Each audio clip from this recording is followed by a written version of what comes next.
After a number of its competitors pushed out refresh gaming PCs earlier this spring, now it's HP's turn with the new 2nd gen Omen 16.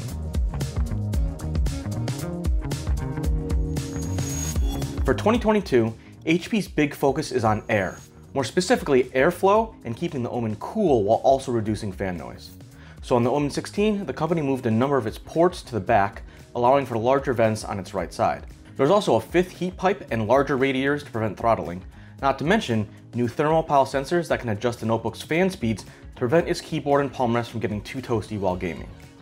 On the inside, the Omen 16 has gotten a pretty significant spec bump too, thanks to support for up to 32 gigs of DDR5 RAM, NVIDIA 37 Ti or Radeon RX 6650M GPUs, and new 12th gen Intel or Ryzen 9 CPUs.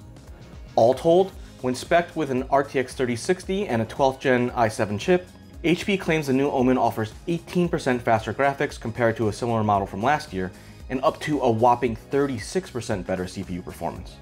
HP is adding 2 new Thunderbolt 4 ports to high-end configs, while the arrival of USB-C power delivery at up to 100 watts gives you greater flexibility for charging.